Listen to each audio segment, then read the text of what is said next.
మీకు రాసుకోవడానికి ఒక పేపర్ ఉంది వెలుగు, చూసుకోవడానికి V6 న్యూస్ ఛానల్ ఉంది. కానీ ఎక్కడ కూడా వంశీకృష్ణ అనే వ్యక్తి టీవీలో కనిపించాడు, పేపర్లో కనిపించాడు. చాలా మంది అడుగుతారు నన్ను, అరే నువ్వు ఎక్కడి నుంచి, మీ ఫాదర్ ఎక్కడి నుంచి, నీ స్టోరీ ఏంది అంటే,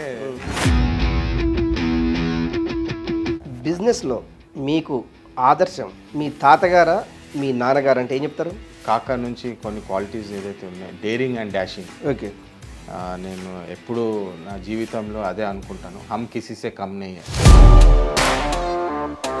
ఫస్ట్ పెన్నార్ ఇండస్ట్రీస్ అని చెప్పి స్టీల్ కంపెనీలో ట్రైనింగ్ తీసుకున్నాను. 8,000 రూపీస్ నా salary per month. Per month. బయట కంపెనీలో ఎంప్లాయీ లెక్క పనిచేస్తే కష్టాలు ఏంది, ఐడియాస్ ఎట్లా వస్తాయి, పని అనేది ఎట్లా, మైండ్ సెట్ ఎట్లా సెట్ అవుతుంది అని చెప్పి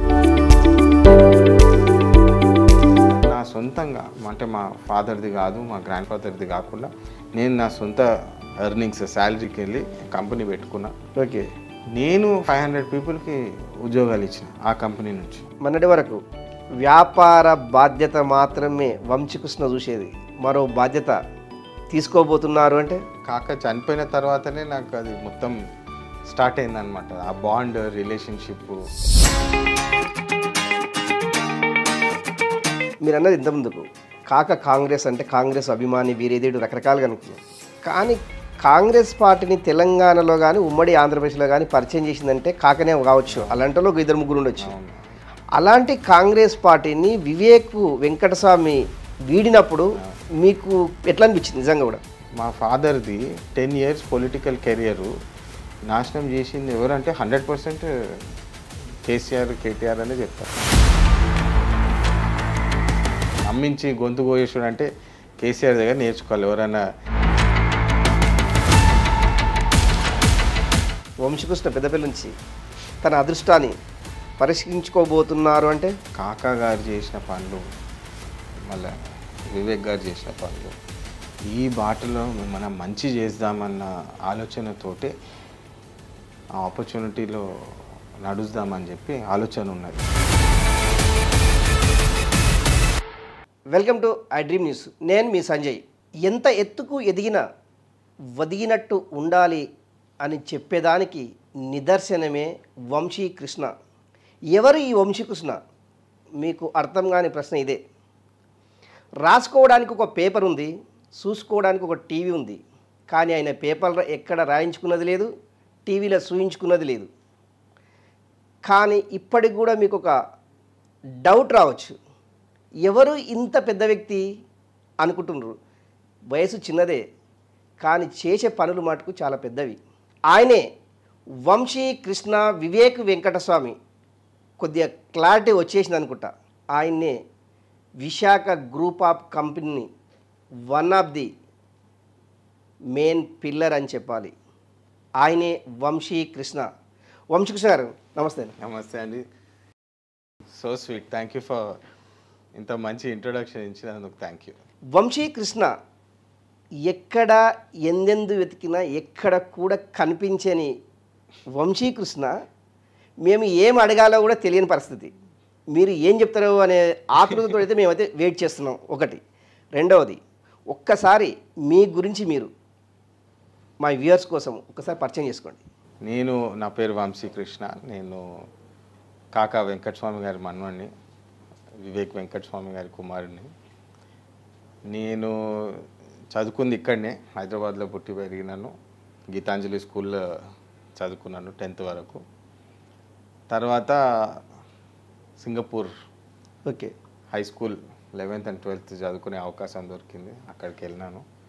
తర్వాత అమెరికాలో అండర్ గ్రాడ్యుయేషన్ చేసి మళ్ళీ ఫాదర్ బిజినెస్లో కొంచెం కాంట్రిబ్యూట్ చేద్దాము, బిజినెస్ లైన్లో ఉంటే బాగుంటుందని చెప్పి 2010లో రిటర్న్ వచ్చి ఫస్ట్ పెన్నార్ ఇండస్ట్రీస్ అని చెప్పి స్టీల్ కంపెనీలో ట్రైనింగ్ తీసుకున్నాను ఒక 1 year. మొదటిసారి అక్కడ ఎంప్లాయీ మొదటి సంపాదన డెఫినెట్లీ మొదటి సంపాదన అది అరౌండ్ 8,000 రూపీస్ నా శాలరీ పర్ మంత్ ఫస్ట్. అప్పుడు అంటే మా ఫాదర్ ఆలోచన ఏంటంటే ఫస్ట్ సొంత కంపెనీలో పనిచేయడం కాకుండా బయట పనిచేసి ఫస్ట్ టీమ్ బిల్డింగు, ఇతరులతో పనిచేస్తే ఎట్లుంటుంది, పబ్లిక్ రిలేషన్ అండ్ వస్తుంటేనే బాస్ లాగా ఉండకూడదు అని చెప్పి ఫస్ట్ ఎంప్లాయీ లాగా ఉంటే, బయట కంపెనీలో ఎంప్లాయీ లెక్క పనిచేస్తే కష్టాలు ఏంది, ఐడియాస్ ఎట్లా వస్తాయి, పని అనేది ఎట్లా మైండ్ సెట్ ఎట్లా సెట్ అవుతుంది అని చెప్పి వాస్తవం చెప్పాలంటే ఫాదర్ కూడా 40 years బ్యాక్ విశాఖ స్టార్ట్ అయ్యే ముందు ఆయన కూడా కేవీకే రాజు గారి దగ్గర పనిచేసి ట్రైనింగ్ తీసుకున్నారు. పట్టాభి గారు అని చెప్పి హెచ్ఐఎల్ ఉండింది అప్పుడు ఫాదర్ ఎంత ఉండొచ్చు శాలరీ మీ అంటే జనరల్గా డిస్కషన్? నాకు అది ఐడియా లేదండి, శాలరీ ఐడియా ఒక 800 ఉంటుండొచ్చు 40 years బ్యాక్ అంటే. మేబీ ఇంకా తక్కువ అనుకుంటా అప్పుడైతే, ఒక 200-300 maybe. Okay. So actually daddy doctor first. Okay. Father doctor, medical doctor చదువుకుండు. ఓకే. ఎంబీబీఎస్ చదువుకొని అప్పుడు ఆ టైంలో అందరు అమెరికా పోయేది. ఓకే. డాక్టర్ చదివేసి అమెరికా పోయి అక్కడ సెటిల్ అయిపోయి అట్లా రూట్ ఉండింది అప్పుడు. కానీ కాకా గారు మా ఫాదర్లు ఉన్న స్పార్క్ చూసి ఒక ఫ్యాక్టరీ పెడితే ఒక 10 మందికి ఉద్యోగం ఇవ్వచ్చు, మనం డాక్టర్ అయితే డెఫినెట్లీ ప్రాణ స్నేహం సహాయము అట్లా మెడికల్ ఫీల్డ్ ఉంటే సర్వీస్ ఓరియంటెడ్ ఉంటుంది. కానీ ఒక కంపెనీ పెడితే, ఒక బిజినెస్ పెడితే ఒక 100 మందికి, ఒక 1000 మందికి ఉద్యోగం అనేది వాళ్ళ జీవితమే సెట్ అయ్యే బాటలో పెట్టొచ్చు అని చెప్పి ఆలోచనతోటి అప్పుడు ఇట్లా విశాఖ స్టార్ట్ చేయడం జరిగింది. ఓకే. ఒక కుటుంబ నేపథ్యం ఏంటి? మీ కుటుంబ నేపథ్యం అంటే ఏం చెప్తారు? I think definitely hard working mentality. అంటే ఏది ఉన్నా ఏది లేకున్నా కష్టపడాలన్న ఆలోచనతోటి నేను చిన్నప్పటికెళ్ళి కాకా గారిని కూడా చూసిన. ఓకే. డాడీ మా నాన్నగారిని కూడా చూస్తే కూడా ఏదేమైనా ఫస్ట్ కష్టపడాలా, కృషి చేయాలి. అదైతే ఇవాళ రేపైతే స్మార్ట్ వర్క్, హార్డ్ వర్క్ చేయొద్దు, స్మార్ట్ వర్క్ చేయాలని చెప్పి చాలా సజెషన్స్ ఉంటాయి. కానీ నాకు చిన్నప్పుడు కూడా నాకు ఇంట్లో అరే హార్డ్ వర్క్ చేయాలా, కష్టపడాలంటే చాలా ఇరిటేషన్ వచ్చేది. అరే ఏంది ఎప్పుడు ఇట్లా చెప్తున్నారు అని చెప్పి. కానీ ఏజ్ పెరుగుతా కొద్దీ మనం కూడా నేర్చుకుంటాం కదా, no substitute for hard work. కష్టపడితేనే ఏదన్నా ముందుకు సాగవచ్చు జీవితంలో అని చెప్పి చాలా చిన్ననాటి నుంచి మా ఇంట్లో మాట్లాడుకునేది. ఐ థింక్ అదే బాటలో నడుస్తున్నామని. బిజినెస్లో మీకు ఆదర్శం మీ తాతగారా మీ నాన్నగారు అంటే ఏం చెప్తారు? Actually different qualities. నేను ప్రతి మనిషిలో ఇప్పుడు మనం పొద్దు నుంచి మనం డిస్కస్ చేస్తాం, మీలో పాజిటివ్ పాయింట్ అట్లా నేను గమనిస్తుంటాను. ఓకే. సో స్పెషలీ కాకా నుంచి కొన్ని క్వాలిటీస్ ఏదైతే ఉన్నాయో, డేరింగ్ అండ్ డాషింగ్. ఓకే. నేను ఎప్పుడు నా జీవితంలో అదే అనుకుంటాను, హమ్ కిసీసే కమ్ నహీ హై. అది డెఫినెట్గా మేము కాకా నుంచి అదేమంటాము చిన్నప్పటి నుంచి నేర్చుకున్నారు, చూస్తూ పెరిగినాము. అది ఆయన ఏమంటాము అడుగుజాడలో నడువుడు ఒకటి. కానీ ఆయన మాకు ఎప్పుడు చెప్పింది లేదు ఇట్లా ఉండాలా, ఇట్లా చేయాలని ఏమి ఎక్స్ప్లెయిన్ చేసి చెప్పలేదు. ఆయన జీవితమే ఒక ఎగ్జాంపుల్ లెక్క. ఓకే. అట్లా నేర్చుకున్నాం మేము ఆయన చూసి. అరే ఇట్లా డేరింగ్ ఉండాలిరా ఏదన్నా. అసలు కాక ప్రస్తావన ఎక్కడ స్టార్ట్ అయింది అంటే బాల్యం? యాక్చువల్లీ చాలామంది అడుగుతారు నన్ను, అరే నువ్వు ఎక్కడి నుంచి, మీ ఫాదర్ ఎక్కడి నుంచి, నీ స్టోరీ ఏంది అంటే, యాక్చువల్లీ మా story old city. Okay. Falaknuma వెనక జంగమ్మేట్ అని చెప్పి. ఓకే. యాక్చువల్లీ కాకా చైల్డ్హుడ్ అంతా అక్కడ. ఓకే. అండ్ కాకా ఫాదరు నిజామ్స్ కోసము ఆర్మీ సిపాయి లెక్క పనిచేసేది అప్పుడు. ఓకే. చాలా బీద కుటుంబం నుంచి వచ్చినారు అప్పుడు. అండ్ కింది స్థాయి నుంచి అప్పుడు ఇదైతే అందరికి తెలిసిందే, కింది స్థాయి నుంచి ఎదిగారని చెప్పి మనం వింటుంటాం కాకా గురించి. కానీ ఆ సిపాయి పని చేస్తున్నప్పుడు ఆయనకి నచ్చలేదు అది. మీ తాతగారికి? మీ తాత వాళ్ళ ఫాదర్కి. ఓకే. ఇదేం జీవితం అసలు, నిజామ్స్ కోసం మనం ఎట్టి చాకిరి చేయడం ఏంటి, చాకిరి చేసుడేంది, ఇట్లా పని చేయాలా, ఇట్లా బతకాలా అని చెప్పి ఆయన అది వదిలేసి ఆయన బయటకు వచ్చి మేస్త్రి పనులు అట్లా చిన్న చిన్న జాబ్స్. ఓకే. డైలీ వర్క్ లెక్క డైలీ వైజ్ చేసి డైలీ వేజ్ అక్కడికి వెళ్ళి స్టార్ట్ అయింది మా స్టోరీ, కాకా స్టోరీ. ఓకే.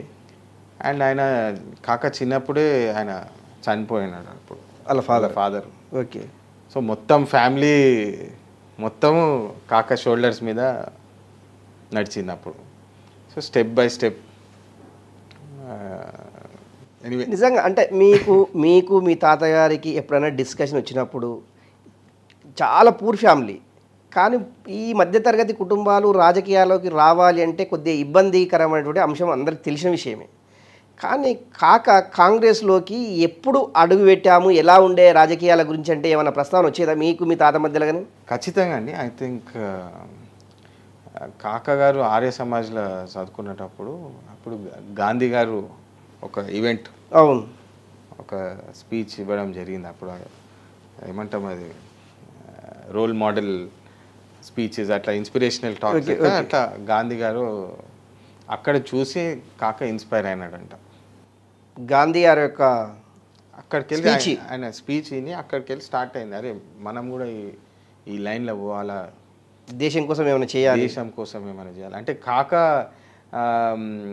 హిస్టరీ చూస్తే ఇండిపెండెన్స్లో ఉన్నాడు, 69 యాజిటేషన్లో తెలంగాణ యాజిటేషన్లో ఉన్నాడు, అవును, మళ్ళా 2014 తెలంగాణ వచ్చినప్పుడు ఉన్నాడు. ఆయన I think from freedom fight to Telangana fight అన్ని కవర్ చేసుకున్నాడు అనుకుంటా కాక. సో ఆయన జర్నీ గురించి ఎంత మాట్లాడినా తక్కువనే. కానీ మీకు ఎలాంటి సూచనలు సలహాలు రాజకీయాల గురించి కావచ్చు లేకుంటే జీవితం గురించి గాను తాత ఏమి చెప్పాడు మీతో అంటే ఏం చెప్తారు?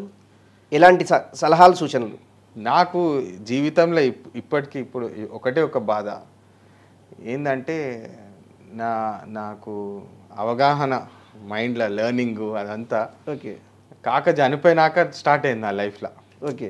కాక 2014 వరకు, అప్పుడు నేను ఇంకా 10 సంవత్సరాలు చిన్న అనుకోండి. ఇప్పటికీ మైండ్ సెట్ లైఫ్ చాలా డిఫరెంట్ ఉండే. అప్పుడు ఇంట్లో తాత ఉన్నాడు, తాతతోటి ముచ్చట్లు పెట్టుడు, జస్ట్ టైం పాస్, ఎంజాయ్. ప్రతి ఇంట్లో ఏమంటాము తాత మన్ముడి రిలేషన్షిప్ పెట్టుకుంటే చాలా ఫ్రెండ్లీ కాన్సెప్ట్లోనే ఉంటుండే. పాలిటిక్స్ గురించి ఎక్కువ ఆయన స్టోరీస్ చెప్పుడే, పొలిటికల్ నేను పాలిటిక్స్లో వస్తాను నన్ను ట్రైన్ చేయాలని అట్లా ఏం లేకుండే. Okay okay. కాక చేసిన స్టోరీస్ మాకు చిన్నప్పుడు మేము డిన్నర్ తినేటప్పుడు కలిసి తినేటప్పుడు చెప్తుండే. ఓకే. అరే ఇట్లా యాజిటేషన్ అయినప్పుడు నాకు బుల్లెట్ గాయాలైనాయి, ఇట్లా అయింది అట్లా అయిందని ఆ స్టోరీస్ వినుకుంటా పెరిగినాం మేము. ఓకే. కానీ ఆయన మాకు ఇచ్చే అడ్వైస్ ఎప్పుడు ఇదే, మంచిగా చదువుకోండి, మంచిగా ఎక్సర్సైజ్ చేయండి. కాక హెల్త్కి కూడా చాలా ఇంపార్టెన్స్ ఇచ్చేది. మంచిగా చదువుకోండి, కష్టపడండి. సో నన్ను అప్పుడు కంపెనీ విశాఖలో జాయిన్ అయినా నేను అప్పటికి. ఓకే. సో నన్ను ఎప్పుడు కలిస్తే నీ ప్రాఫిట్ ఎంత అవుతుంది, నీ బిజినెస్ ఎట్లా నడుస్తుంది, ఎంప్లాయీస్ ఎట్లున్నారు, యూనియన్స్ ఎట్లా నడుస్తున్నాయి. కాక యూనియన్ లీడర్. సో మా ఫస్ట్ ఫ్యాక్టరీలో యూనియన్ పెట్టించిందే కాక. ఓకే. సాధారణంగా కంపెనీ పెడితే యూనియన్ వద్దురా బాబు అని మొక్కుకుంటారు చాలామంది, కానీ కాక ఎంప్లాయ్మెంట్కి ఇచ్చే ఇంపార్టెన్స్ అంతా. సో ఫ్యాక్టరీ పెట్టగానే యూనియన్ కూడా స్టార్ట్ చేసింది కాక. సో ఇట్లా పెరిగినాం. అంటే నా ఎక్స్పీరియన్స్ చెప్తున్నాను కాకతోటి. ఓకే. మాకు కష్టపడాలా, మంచిగా చేయాలా, ఇంకా చీట్ చేయొద్దు ఎవరిని అనుకొని ఏమన్నా చిల్లరగా 5 పైసలు ఇక్కడక్కడ చేసుకుందాము అని చెప్పి ఆలోచన లేకుండా. ఓకే. అది ఎప్పుడు అది చాలా చాలా స్ట్రాంగ్గా చెప్పేది కాక. ఒక్కసారి కూడా నా మీద ఎవ్వరు ఒక్క రిమార్క్ కూడా చేయలేరు, అట్లా నన్ను ఎవరు ఏలుపెట్టి చూపించలేరు, ఏలుపెట్టి చూపించలేరు. అది నా గర్వంగా బతికినాము మేము అని చెప్పి. అట్లా అనిపిస్తుంది మీకు ఎప్పుడన్నా నిజంగా కాకలాగా ఉండాలి, కాకలాగా బతకాలి అనేసి? ఇప్పుడు సాధ్యమైన ఇప్పుడున్న జనరేషన్లో అంటే కాకలాగా బతకాలంటే 100% ట్రై చేయవచ్చు. అంటే ఏంటంటే అదే చెప్పిన కదా, డేరింగ్ డాషింగ్ యాటిట్యూడ్. ఓకే. నాకు ఐ థింక్ నా లైఫ్లో నేను అది ఎక్కడ ఇంప్లిమెంట్ చేసినానంటే, నేను చదువుకోని ఏరియాస్లో నేను ఒక ఎలక్ట్రిక్ బైక్ తయారు చేసిన, చూసి ఉంటారు. నేను బైక్ మనిషిని కాదు, నా బ్యాక్గ్రౌండ్ ఆటోమోటివ్ ఇంజనీరింగ్ కాదు, కానీ నాకు ఇంట్రెస్ట్ ఉండే బైక్, ఒక మంచి బైక్ అనేది తయారు చేద్దామని. నాకు ఎప్పటి నుంచో చిన్నప్పటికెళ్ళి ఇంట్రెస్ట్. నాకు నా ఇంట్లో బైక్ కూడా నడపనియలే. ఓకే. అప్పుడు కొంచెం ఓకే. మా మా కజిన్ బ్రదర్ కొంచెం కిడ్నాప్ అదంతా అయింది అప్పుడు. సో సో చాలా కేర్ఫుల్గా కొంచెం. ఇప్పుడు నడుస్తుందా బైక్ది? అయ్యా నడుస్తుంది 100%. మేము ఒక 2500 బైక్స్ అమ్మినాము. ఓకే. నాకు దాని మీద ఆల్మోస్ట్ ఒక 6 పేటెంట్లు ఉన్నాయి. ఓకే. అంటే పేటెంట్ అంటే ఫస్ట్ ఇన్వెన్షన్ ఓకే. కంట్రీలో అట్లాంటిది కనిపెట్టింది నువ్వే అని చెప్పి నాకు ఒక సర్టిఫికేట్ ఇండియా గవర్నమెంట్ ఆఫ్ ఇండియాకి వెళ్ళి వంశీకృష్ణకు. సో నాకు నా పేరు మీద 6 పేటెంట్స్ ఉన్నాయి. సో అది ఎగ్జాంపుల్ ఎందుకు చెప్తున్నానంటే మేము కూడా చేయొచ్చు. ఇప్పుడు 6 అన్నారు, నాకు ఒక డౌట్ వస్తుంది. V6 అసలు V6లో వి అంటే ఏంది, 6 అంటే ఏంది? వి అంటే మా ఫ్యామిలీలో అందరి పేర్లు వి తోటే స్టార్ట్ అవుతాయి. సో కాక పేరు కూడా వి, డాడీ పేరు, మా కాక వాళ్ళ పిల్లలు అందరూ, మా డాడీ వాళ్ళ సిస్టర్లు బ్రదర్లు వాళ్ళందరి పేర్లు వి. మా సిబ్లింగ్స్ కూడా అందరు వి తోటే. మీకు చిల్డ్రన్స్ ఇప్పుడు నాకు 2 పిల్లలు. ఓకే. వాళ్ళ పేరు కూడా వి తోటే. వాళ్ళ పేరు కూడా వి తోటే. ఏం పేరు? వీర్ వెంకట స్వామి, ఇంకోటి వారెన్ వివేక్. ఓకే. సో అదృష్టం అనుకోవాలా, ఇంకా ఏం చెప్పాలంటే ఇద్దరు కాక పుట్టిన రోజే పుట్టినరు. ఇద్దరు సేమ్ అదే డేట్ అక్టోబర్ 5th నాడు. ఓకే. 95 ఇయర్స్ తర్వాత. ఓకే. 95 సంవత్సరాల తర్వాత నాకు ఇద్దరు. మళ్ళా వెంకటస్వామి మళ్ళీ వచ్చింది అనుకుంటా. అట్లనే అదృష్టం అనుకోవాలి, ఆ ఎక్స్పీరియన్స్. ఓకే. 6 అంటే ఇప్పుడు మీరు అన్నారు 6 పేటెంట్ ఉన్నాయి నా పైన, వంశకృష్ణ పైన అన్నారు. రియల్ కూడా అవును, అది కూడా లింక్ అయింది. కానీ లేదు, 6 అంటే V6 పాయింట్ ఆఫ్ వ్యూ దీనికి లింక్ లేదు. కానీ డాడీ అంటే మన లక్కీ నెంబర్ 6 అనేది అట్లేం లేదు.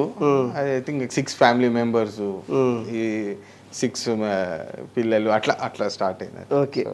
అంటే వెంకటస్వామికి 6 మెంబర్సా? యా. సో ఇద్దరు బాయ్స్, 6 ముగ్గురు గర్ల్స్. ఆయనకి లింక్ లేదు, డాడీ నుంచి వచ్చింది అన్నట్టు. ఓకే. డాడీ నుంచి అక్కడ నుంచి V6 అనేది ఇంపార్టెంట్ ఇచ్చింది. అంటే ఇప్పుడు మీకు అట్లా చెప్పాలంటే మా మదర్ పేరు సరోజ. ఓకే. సో 6 లెటర్స్ ఉన్నాయి దాంట్లో. Okay. Okay. Okay. So Vivek అట్లా V6 అట్లా. ఓకే. ఓకే. అట్లా వచ్చింది. అట్లా వచ్చింది. ఒకటి మీకు రాసుకోవడానికి ఒక పేపర్ ఉంది వెలుగు, చూసుకోవడానికి V6 న్యూస్ ఛానల్ ఉంది. కానీ ఎక్కడ కూడా వంశీకృష్ణ అనే వ్యక్తి టీవీలో కనిపించాడు, పేపర్లో కనిపించాడు. ఏమై ఉండొచ్చు రీజన్, ఎందుకు? సో యాక్చువల్లీ చెప్పాలంటే politics point of view or exposure point of view, నేను నా లైఫ్ నా మైండ్లో పనిచేస్తుంటా. అంటే మీరు చూసుకుంటే కూడా నాకు బైక్ ప్రాజెక్ట్ కానివ్వండి, లేదా నేను ఒక సోలార్ రూఫ్ కనిపెట్టిన. అంటే పైకప్పు, మీరు ఫ్యూచర్లో పైకప్పు ఎట్లుంటుందంటే మీకు పైకప్పులనే సోలార్ ఇన్ఫ్యూజ్ చేసిన. అది కొత్త టెక్నాలజీ, అది దేశంలోనే లేదు. ఫస్ట్ ఇప్పుడు ప్రజెంట్ మీ ఆటమ్ అని చెప్పి సోలార్ రూఫ్ అని చెప్పి ప్రోడక్ట్ తయారు చేసినాం. ఓకే. దానికి అమెరికాలో నాకు పేటెంట్ వచ్చింది.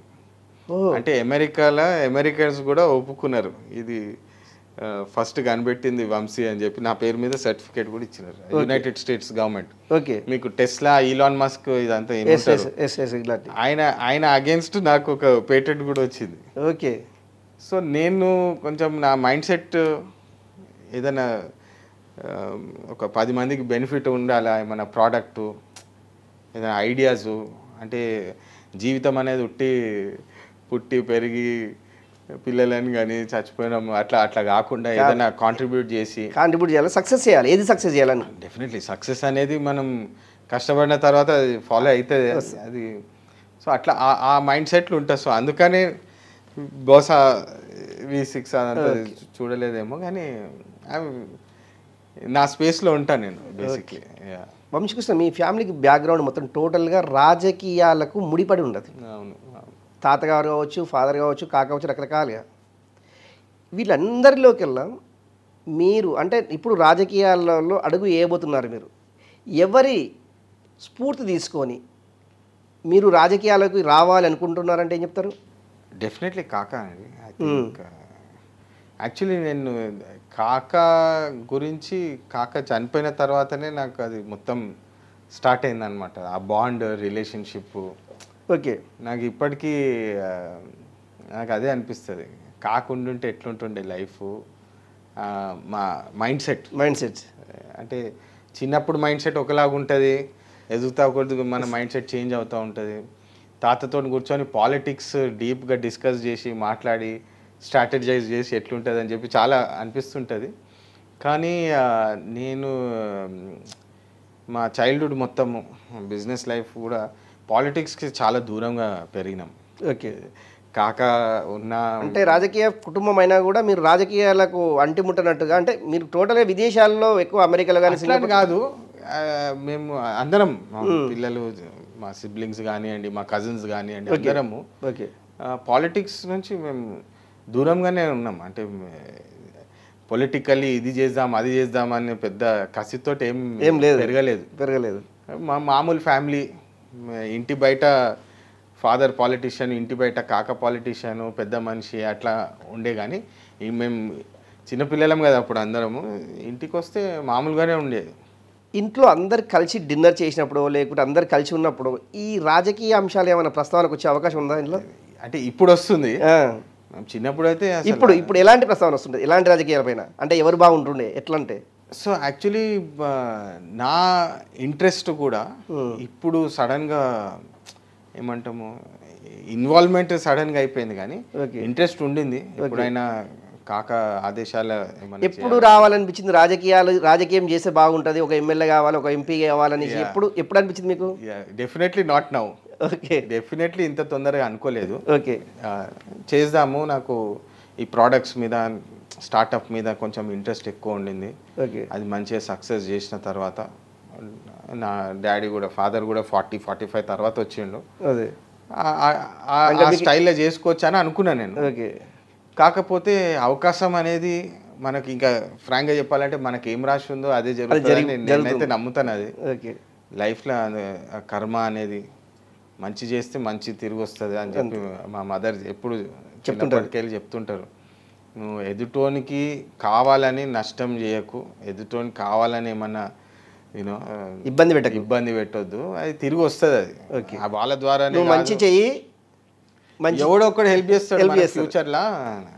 సో మన పని మనం చేసుకుంటూ వెళ్ళిపోవాలా, ఎదుటోని ఏమన్నా ఇబ్బంది పెట్టి మనం వాడిని దొక్కి పైకి వెళ్ళాలన్న మైండ్ సెట్ తోటి అయితే ఎప్పుడు పెరగలేదు. మీ ఫాదర్ కానీ, వివేక్ మదర్ కానీ, లేకుంటే మీ మిస్సెస్ కానీ ఎందుకంటే రాజకీయాలు అనే ప్రస్తావన వచ్చింది ఎప్పుడైనా? యాక్చువల్లీ నేను వాళ్ళని చాలాసార్లు అడిగినా, ఇట్లా ఆపర్చునిటీ వస్తుంది. యాక్చువల్లీ చెన్నూరు ఎలక్షన్స్ అప్పుడు మా ఫాదర్ లాస్ట్ 10 years చాలా కష్టపడ్డాడు. చూసి ఉంటారు, తెలంగాణ అజిటేషన్, అది కూడా కాక పుష్ తెలంగాణ కోసం పోరాడాలి, తెలంగాణ వస్తే మన జీవితాలు మారిపోతాయి, ఇన్స్పైర్. అంటే 2012 నాకు గుర్తుంది, నేను 10లో వాపస్ వచ్చిన, నేను కంపెనీ జాయిన్ అయినప్పుడు 2012-11లో కాక డాడీకి చాలా పుష్ చేసేది. స్టోరీస్ తెలంగాణ అంటే ఇది అది అని చెప్పి చాలా, ఇంకా ఆయన స్టోరీస్ వేరే ఉంటాయి. కానీ తెలంగాణ కోసం ఎట్లా పోరాడాలి, ఎట్లా చేస్తే బాగుంటుంది, ఎట్లా చేస్తే తెలంగాణ వస్తుంది అని చెప్పి నాకు గుర్తు 2004లో ఓకే 10th అయిపోయినాక ఇట్లనే హాలిడేస్లో ఇంట్లో ఉన్నప్పుడు ఒక మనిషి వచ్చేటోడు ఇంటికి డిన్నర్ టైంలో. ఓకే. వచ్చి సోఫా రూమ్లో కూర్చొని కాక ఆయన ఎవరైనా అంటే ఆయన కేసీఆర్. అప్పుడు తెలియదు నాకు 2004లో కేసీఆర్ అంటే తెలియదు. 20 years బ్యాక్, నా ఏజ్ 15 years ఉండే, 14-15 years. హాలిడేస్కి వచ్చినప్పుడు ఇంట్లో డిన్నర్ వండు అనేది, అరే ఎవరో గెస్ట్ వస్తున్నారు. మాకు అప్పుడు ఏముంటుంది ఎంజాయ్మెంట్, మంచి ఫుడ్, డిన్నర్, ఇదే ఉంటుండే మైండ్ సెట్.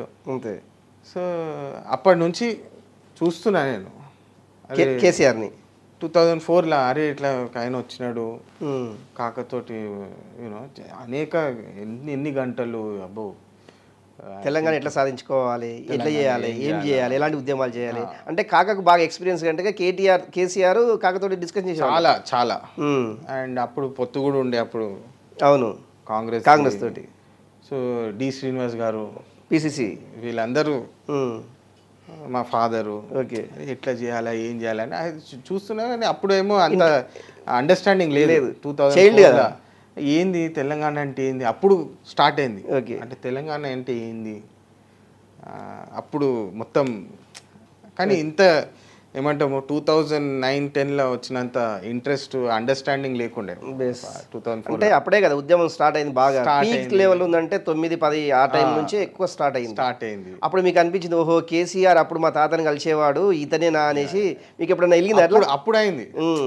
అప్పటి వరకు అదే జనరల్గా బికాస్ కాకని కలిసేట చాలా మంది వస్తుండే అట్లా అనుకున్నాను. కానీ 2011-12 అప్పుడు కాక చెప్పేది అనమాట డాడీకి. ఓకే అరే డాడీకి కేసీఆర్కి వీళ్ళందరూ సేమ్ ఒకటే గ్రూప్ ఉంటుండే. అప్పుడు తెలంగాణ కోసం పోరాడాలి. అప్పుడు కాంగ్రెస్ ఎంపీలు కూడా అవునవును ఇంట్లో చూసేటోండి నేను. అరే ఏంది ఇదంతా నాకు 11 మెంబర్స్. మా ఫాదర్ అది చేసినాడు. అందరిని ఒకటే తాటిపై తీసుకొచ్చి తెలంగాణ కోసం ఇట్లా చేద్దాం అట్లా చేద్దాం అని చెప్పి అది ఏమంటాము కాక ట్రైనింగ్ అనుకో. ట్రైనింగ్. సో అక్కడికి వెళ్ళి చూస్తుంటే 2014కి వెళ్ళి జరిగిన ట్విస్ట్ అండ్ టర్న్స్ మీరు అందరు అదంతా చూసి నాకు అప్పుడు అనిపించింది ఈసారి అయితే డెఫినెట్లీ ఏదన్నా చేసి డాడీ గెలవాలా, డాడీ ఫాదర్కి మంచి జరగాల. ఎందుకంటే ఒక చారిటీ వర్క్ చేస్తున్నాం అనుకోండి, ఓకే ఒక 100 మందికి హెల్ప్ చేయొచ్చు డైరెక్ట్లీ. అవును.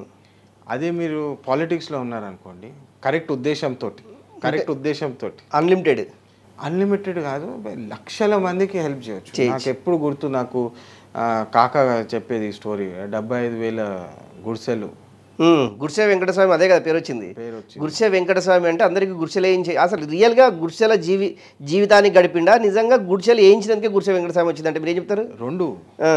రెండు కాక లైఫ్ అక్కడికి వెళ్ళి స్టార్ట్ అయింది. గుడిసె నుండి స్టార్ట్ అయ్యి మళ్ళా టైం వచ్చింది 75,000 మందికి ఇల్లు లేదు, వాళ్ళకు పట్టాలు లేవు, ఇల్లు లేవు, ఏం లేవు అని చెప్పి అప్పుడు 1,00,000 మందితోటి ధర్నా చేసినాడు కాక.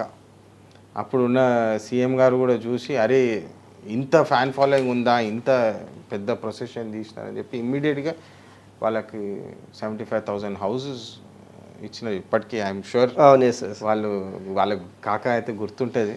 నిజంగా మీ తాతగారి యొక్క తెగస్ని మీరు బాధ్యతగా నిర్వర్తించాలనుకుంటున్నారా, బరువుగా నిర్వర్తించాలనుకుంటున్నారా? అంటే మీకు ఎట్లా అనిపిస్తుంటుంది? ఐ థింక్ నాకు రెండిటితో కనెక్ట్ గాను నేను.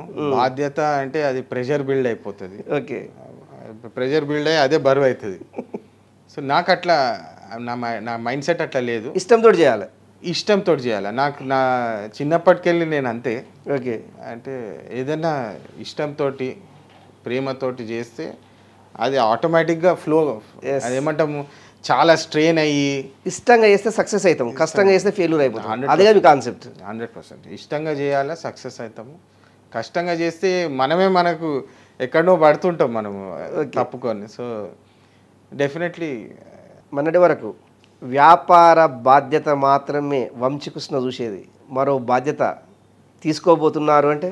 లేదు, డెఫినెట్గా అండి. ఐ థింక్ చెన్నూరు ఎలక్షన్స్లో నేను ఫస్ట్ టైం పబ్లిక్ ఎక్స్పోజ్ అయినాను. నేను యాక్చువల్లీ డాడీని కలవనికి కానీ కాకాని కలవనికి కానీ చాలామంది ఇంటికి వచ్చేవాళ్ళు. నేను జస్ట్ హాయ్ హలో, నేను మీటింగ్స్లలో కూడా కూర్చుండేది కాదు. బికాజ్ నేను బిజినెస్లో ఉండే, నేను డిఫరెంట్ లైన్లు ఉంటుండే. చాలామందికి తెలుసు కాకా ఫ్యామిలీ, డాడీ తెలిసిన వాళ్ళు, వాళ్ళకి తెలుసు అరే ఈయన కొంచెం వేరే లైన్లు ఉన్నాడు ఇప్పటికని. కానీ చెన్నూరు ఎలక్షన్స్ టైంలో అవకాశం వచ్చింది. ఏమని అరే మంచిగా పని చేసి, అప్పుడు సమయం కూడా తక్కువ ఉండే, ఏదన్నా చేసి గ్రౌండ్ వర్క్లో కష్టపడి డాడీని గెలిపించుకోవాలని చెప్పి అది కొంచెం ఆటోమేటిక్గా లోపలికి వెళ్ళి వచ్చింది. ఐ థింక్ అప్పుడు వచ్చింది అనుకుంటా కసి. మీరు అన్నది ఇంతకుముందుకు కాక కాంగ్రెస్ అంటే కాంగ్రెస్ అభిమాని వీరేదేడు రకరకాలుగా అనుకున్నాం. కానీ కాంగ్రెస్ పార్టీని తెలంగాణలో కానీ ఉమ్మడి ఆంధ్రప్రదేశ్లో కానీ పరిచయం చేసిందంటే కాకనే కావచ్చు. అలాంటిలో 2-3 ఉండొచ్చు. అలాంటి కాంగ్రెస్ పార్టీని వివేక్ వెంకటస్వామి వీడినప్పుడు మీకు కలిగిన ఎలాంటి బాధనా సంతోషం ఎట్లా అనిపించింది నిజంగా కూడా? సో 1 పాయింట్ అండి, ఇప్పుడైతే ఎనీ డెసిజన్, సెపరేషన్ డెసిజన్, వీడిపోయే డెసిజన్ తీసుకోవడము చాలా కష్టం. ఓకే, అది ఇమోషనల్ డెసిజన్. Yes, exactly. అది చాలా బాధాకరమైన సంఘటన యాక్చువల్లీ. సెపరేషన్ అనేది అవును, బిట్వీన్ హస్బెండ్ వైఫ్, భార్యాభర్తలు కానివ్వండి, కంపెనీ, నేను ఈ కంపెనీలో పనిచేసి నాకు ఇది నచ్చట్లేదు అని వెళ్ళిపోవడం కానివ్వండి. అది సేమ్ కేస్ పొలిటికల్ పార్టీ అయినా తల్లి లాంటి పార్టీ అంటారు. అదే, ఎస్. అండ్ మీరు కరెక్ట్గా చెప్పినారు, కాంగ్రెస్కున్న అనుబంధము ఆల్మోస్ట్ 70-80 ఏళ్ళ బంధం. అయితే కాంట్రవర్షియల్ టాపిక్ ఇది డెఫినెట్గా. ఫాదర్కి ఫ్యామిలీ చాలా బాధాకరమైన సంఘటనలు కొన్ని జరిగినాయి అప్పుడు. తెలంగాణ టైంలో తెలంగాణ వస్తే బాగుంటుందని చెప్పి అప్పుడు మీకు అందరికి తెలుసు. అవును, 1500 మంది స్టూడెంట్స్ ప్రాణబలిదానాలు అయినాయి. అవును. It was a very emotional time అప్పుడు. సో ఆ టైంలో తెలంగాణ కోసం ఇట్లాంటి పుష్ చేయాల అని చెప్పి అప్పుడు జరిగిన స్టోరీ ఇప్పుడు అంతా జరిగిపోయింది. తెలంగాణ కోసము అప్పటి టీఆర్ఎస్, బీఆర్ఎస్ పార్టీలో అది అయింది. అయిన తర్వాత మళ్ళీ అప్పుడు యాక్చువల్లీ టీఆర్ఎస్ పార్టీ వాళ్ళు కూడా కాంగ్రెస్కి వస్తామని చెప్పి ప్రామిస్ చేసినారు అప్పుడు తెలంగాణ ఇచ్చే ముందు. ఓకే, అది మా ఫాదర్ కూడా అదే రీజన్ పట్టుకొని ఓడిపోతున్నాము ఈ సీటు. అప్పుడు నాకు గుర్తుంది, ఓకే, టీఆర్ఎస్లో ఉండి కంటెస్ట్ చేస్తే ఫస్ట్ గెలిచేస్తారు, ఎంపీ గెలిచేస్తారు. అప్పుడు వేవ్ ఉంది 2014.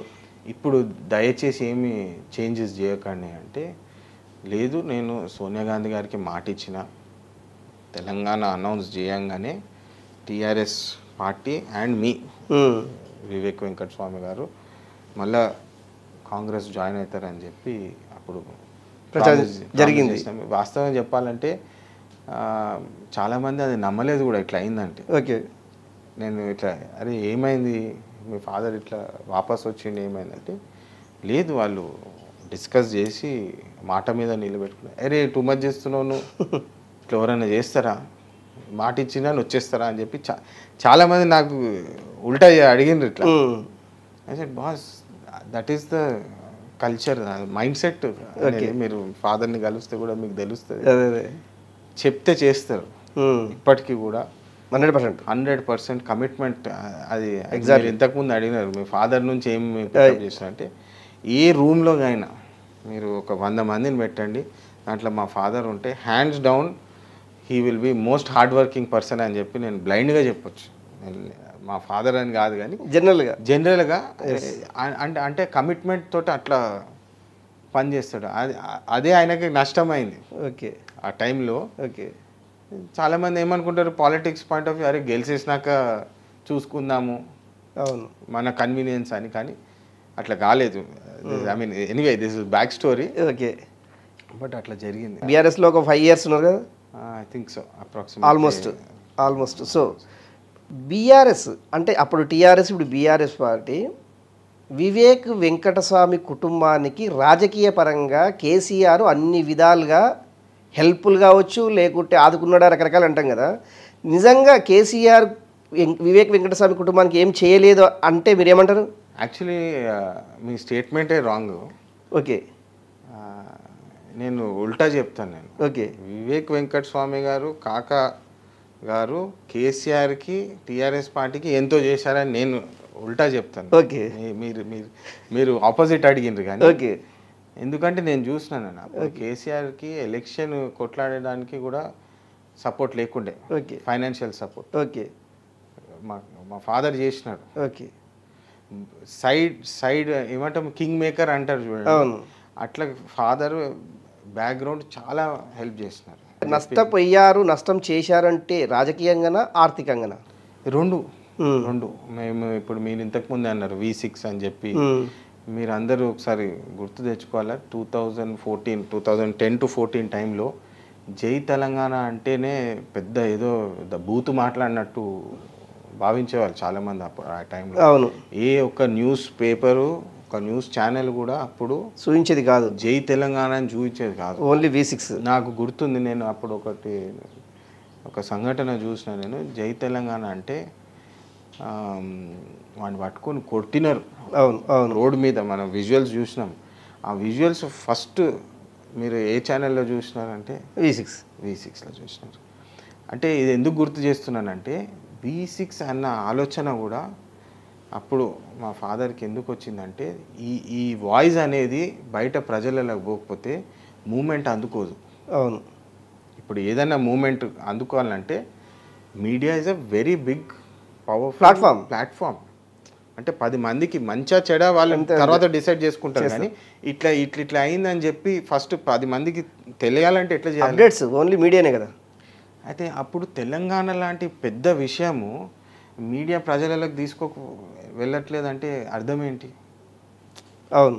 దాన్ని ఏమంటాము, కప్పేయాలని అనొచ్చు. ఆ టైంలో మీకు తెలుసు, ఒక ఛానల్ ఒక పేపర్ నడపాలంటే దాన్ని మెంటలీ స్ట్రాంగ్ ఉండాలి, స్ట్రాంగ్ ఉండాలి, ఆర్థికంగా స్ట్రాంగ్ ఉండాలి. అండ్ ఆ మూమెంట్ని ఆదుకొని సపోర్ట్ చేసి సహకరించిన వ్యక్తి బ్యాక్గ్రౌండ్లో డెఫినెట్లీ వివేక్ గారు అని చెప్పి నేను 100% చెప్తాను. ఇంత జరిగినా కూడా 2014లో స్వింగ్లో ఫాదర్ ఓడిపోయినాడు. ఓడిపోయిన సందర్భంలో కూడా ఆయనని రికగ్నైజ్ చేసి, ఎవరికన్నా ఏమని ఉంటుందండి, ఇక్కడ మేము సర్వీస్ చేయడానికి వచ్చినాం, కాక కానివ్వండి, వివేక్ గారు కానివ్వండి, ఇప్పుడు నేను కానివ్వండి, ఒక 10 మంది దగ్గర 10 రూపాయలు కొట్టేయాలని చెప్పి అయితే రాలేదు. 10 మందికి సర్వీస్ చేయాలి. సర్వీస్ ఓరియంటెడ్ పాయింట్ ఆఫ్ వ్యూలా మీరు ఆయనకి సరైన బాధ్యత ఇవ్వకుండా, వాస్తవానికి చెప్పాలంటే తెలంగాణ మూమెంట్ని తొక్కేసిన వాళ్ళకి మంత్రి పదవులు, ఇప్పుడు పేర్లు ఎందుకు లేని కానీ మీకు తెలుసు, అందరికి తెలుసు, తెలంగాణ కోసం కొట్లాడిన వారిని పక్కకు పెట్టేసి తెలంగాణ నొక్కేసిన వాళ్ళనే మంత్రులు చేసి కూర్చోబెట్టినారు. మీరు అందరు చూస్తారు. ఆ సమయంలో మా ఫాదర్ని సైడ్ లైన్ చేసేసినారు. అదే రీజన్ ఎక్కడొచ్చిందంట అంటే కేసీఆర్ కేటీఆర్ కూడా చూడండి. కేటీఆర్ కూడా మీరు ఎంత ఏమని చెప్తాం, ఆయన యాటిట్యూడ్ అనుకోండి, ఆయన అహంకారం అనుకోండి, ఆయన ఒక్కడే గ్రేట్ అన్నట్టు మాట్లాడతాడు. తెలంగాణ సాధించింది ఎవరంటే జస్ట్ కేసీఆర్. ఎవరన్నా ఇప్పుడు మీరు చెప్పుకోవడం, కేసీఆర్ ఒక్కడే తెలంగాణ, జై తెలంగాణ అని చెప్పి బిల్ సైన్ చేయించేసుకొని తెలంగాణ తెచ్చేసుకుండా అట్లా కాదు కదా. ఎంతోమంది ఈ గ్యాప్ కేసీఆర్కు వెంకటస్వామికి, వివేక్ వెంకటస్వామికి గ్యాప్ ఎక్కడ వచ్చిందంటే మీకు ఉంటుంది కదా, ఆల్మోస్ట్ నేను చెప్తున్నా కదా, ఒక నేనే సెంటర్ ఉండాలా, నేనే హైలైట్ కావాలా. నేను ఒక మంచి ఎగ్జాంపుల్ ఇస్తానండి, ఎందుకంటే నేను చాలా ఆలోచించిన ఈ బ్యాక్గ్రౌండ్ అనాలిసిస్ అనండి. బిజినెస్లో మీకంటే ఎక్కువ వేగంగా ఉండే, మీకంటే ఇంకా ఎక్కువ స్మార్ట్గా ఉండే ఎంప్లాయీస్ని పెట్టుకుంటాం చుట్టూతా. ఒక CEO ఉంటాడు, ఒక క్యాప్టెన్ ఆఫ్ ద షిప్ అనుకోండి, ఆయన చుట్టుపక్కల అందరినీ ఆయన కంటే ఎక్కువ స్మార్ట్ ఉన్న వాళ్ళని పెట్టుకుంటాడు బిజినెస్లో. ఎందుకు? సక్సెస్ కావడానికి. ఆ బిజినెస్ సక్సెస్ అయితే ఆటోమేటిక్లీ క్రెడిట్ CEOకి వచ్చేస్తుంది. పాలిటిక్స్లో ఉల్టా CEO అనేటోడు చుట్టుపక్కల అందరూ ఆయన కంటే కిందనే ఉండాలని ఆలోచిస్తాడు. ఎందుకు? ఎక్కడ ఎదిగిపోతాడో వీళ్ళు, ఎక్కడ వాళ్ళు హైలైట్ అవుతారు. అదే కదా, సెంటర్లో ఆయననే హైలైట్ అవ్వాలని చెప్పి ఇది ఆయనకి చాలా ఎక్కువ ఉన్నది. అందుకని మీరు ఈ ఎలక్షన్స్లో చూస్తే కూడా ఆ అహంకారం ఏదైతే ఉన్నదో, మీ బాస్ ఎట్లుంటాడో తక్కిన కుటుంబంలో ఉన్న తక్కిన వాళ్ళు కూడా అట్లనే ఉంటారు, వాళ్ళ ఆలోచనలే నడుస్తారు. ఇంటి పెద్ద ఎట్లా అయితే ఉంటాడో ఆయన ఇంట్లో ఉన్న వాళ్ళ పిల్లలు కూడా అదే బాటలో నడుస్తారు. అది ఎవరు నేర్పిన అవసరం లేదు, అట్లనే అవుతుంది. అట్లాంటిది ఒక సీఎం ఆయన ఒక కేటీఆర్ కానివ్వండి, వాళ్ళ అహంకారం, వాళ్ళు చేసే వాళ్ళ ప్రవర్తన మీరు చూసుకోండి. ఏ ఎమ్మెల్యే అయినా చూసుకోండి, ల్యాండ్ కబ్జాలు చేసినారు, ఇసుక దందాలు చేసినారు, ఇక దాని మీద చాలా మాట్లాడుకోవచ్చు. కానీ అది పేద ప్రజలకు, అందుకని ప్రజాపాలన అనేది అంత హిట్ అయింది. ఇప్పుడు చూస్తున్నారు కాంగ్రెస్ ప్రజాపాలన అని ఎందుకు అందుకుంది. పీపుల్ కూడా ఫ్రస్ట్రేట్ అయిపోయారు, ఇట్లాంటి నియంతృత్వ పాలన అవసరం లేదు, దూరం పెట్టాలి. నువ్వు తెలంగాణ కోసం పోరాడను మంచిగా చేయగాని 10 మందిని నీతో తీసుకుపోయినావా అనేది చూస్తారు.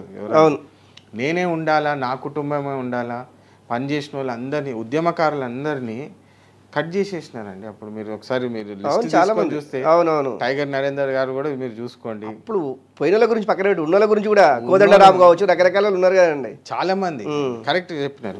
ఇప్పుడు కాంగ్రెస్ చేస్తుంది అది. అవును.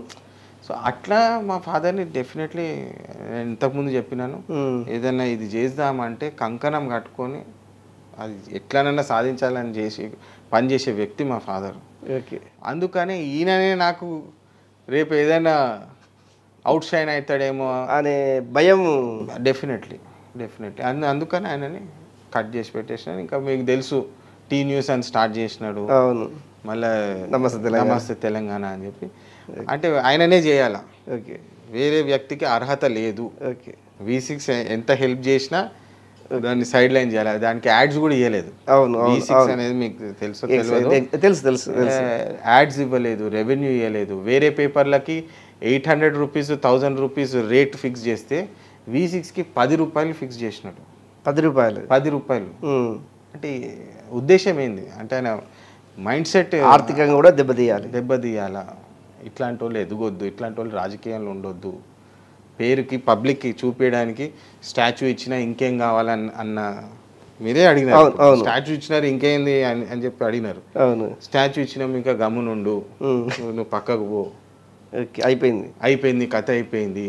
మీకు 2018లో కూడా లాస్ట్ మినిట్ మీరు గుర్తుందో లేదో నమ్మించి గొంతు కోయేసుడు అంటే కేసీఆర్ దగ్గర నేర్చుకోవాలి. ఎవరైనా ఎట్లా చేయాలని బుక్ చదవాలంటే కేసీఆర్ జీవితం చూస్తే చాలు.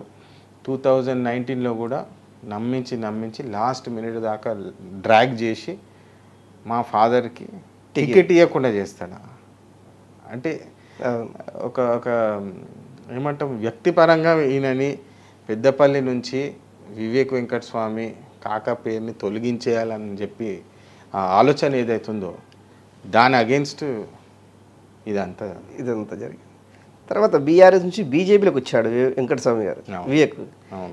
నిజంగా ఓకే, కాంగ్రెస్ ఉందిగా ఆల్టర్నేటివ్, మళ్ళీ రిటర్న్ అవ్వచ్చు కదా బీజేపీకి రావడానికి. అంటే ఏం చెప్తారు బీజేపీకి రావడానికి రీజన్స్ అంటే? యాక్చువల్లీ నేను చెప్తాను, రాజకీయంగా నేను ఒకటి నేర్చుకుంది ఏంటంటే ఇమోషనల్ డెసిజన్ తీసుకోవద్దు. ఎమోషనల్ డెసిజన్ అనేది తీసుకోవద్దు. ఇది నేను ఇప్పుడు మా ఫాదర్ని చూసి నేర్చుకోవాలన్నా, మా కాకని చూసి నేర్చుకోవాలన్నా అట్లా జరిగింది. అంటే అప్పుడు కూడా కాంగ్రెస్ నేను చెప్పినాను కదా, పర్సనలీ హర్ట్ అనేది చాలా ఎక్కువగా ఉండే. అరే ఇట్లా చేద్దామని అనుకున్నాము, కుదరలేదు, వాళ్ళకు కుదరలేదు, నాకు కుదరలేదు, వాట్ ఎవర్ ఏమంటాం తాలి భజనాయా బోలేతో. సో అట్లా ఆ మైండ్ సెట్తో అటు డైవర్ట్ అయింది. కానీ ఐ థింక్ ఇప్పుడు టీఆర్ఎస్ చూసినాము, బీజేపీలో కూడా కొంత వివేక్ వెంకటస్వామిని కొందరు ఆర్థికంగా అనేది కొంత చర్చ అయితే జరిగింది. ఒక 3-4 months వరకు బాగా చర్చ జరిగింది పాపం వివేక్ వెంకటస్వామిని.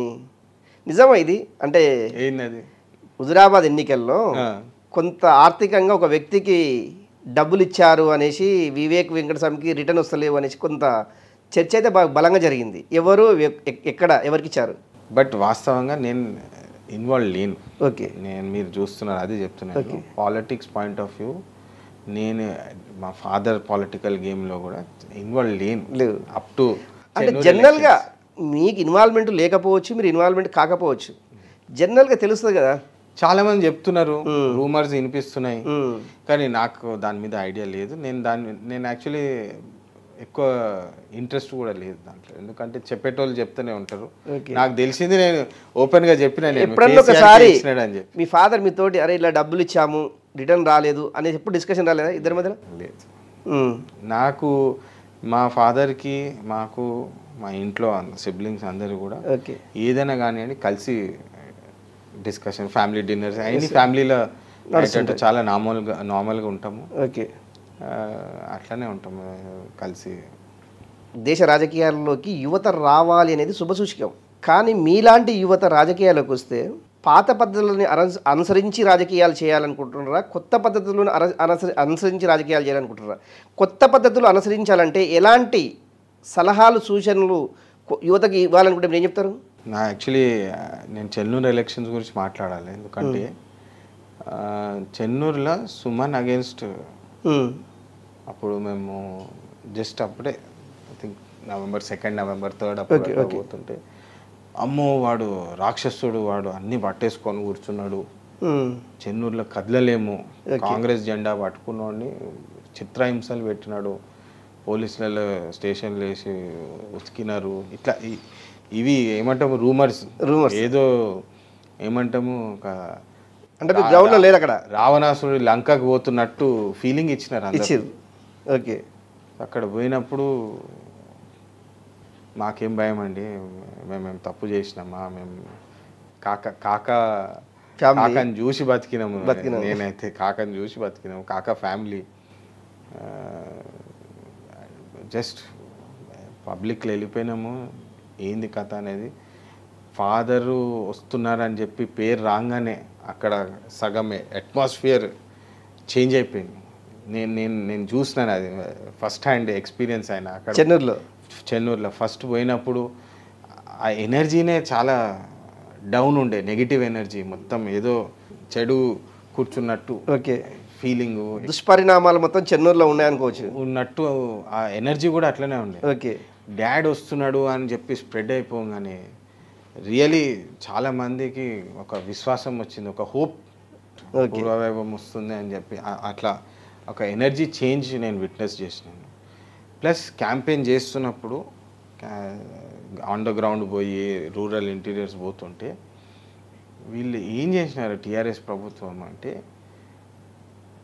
నా దగ్గర డబ్బులు ఉన్నా నేను మీకు సహాయం చెయ్యను, ఆ మెంటాలిటీతో పనిచేసినారు. ఇది నేను ఎందుకు అంటున్నానంటే ఇంటీరియర్స్ ఒక 100+ విలేజెస్ ఉన్నాయి చెన్నూరులో, చెన్నూరు ఒక్క దాంట్లో ఇంటీరియర్స్ పోతే మేము క్యాంపెయినింగ్ చేస్తున్నప్పుడు ఒక విలేజ్లో వాటర్ బోర్వెల్ లేదు అక్కడ.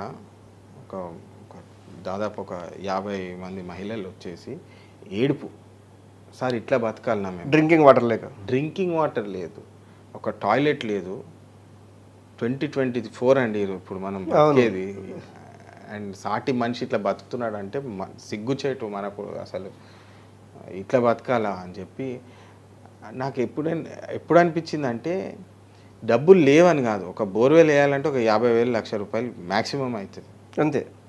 ఓకే, 100 విలేజెస్ ఉన్నాయి, 100 lakhs, ఒక 1 కోటి రూపాయలు అయిపోతుంది అది చేయాలంటే. ఎందుకు చేయలేదు? అహంకారం, యాటిట్యూడ్, నేను ఏం చేసుకుంటారో చేసుకొని, ఏం బీక్కుంటారో బీక్కోండి అన్న మైండ్ సెట్ ఏదైతే ఉందో. అండ్ అక్కడ కూర్చున్న ఎమ్మెల్యే ఏజ్ ఎంత మీకు తెలుసా సుమన్? ఎంత చెప్పండి? 36-40 ఉంటాడు, 40-45 ఉంటాడు అంతే.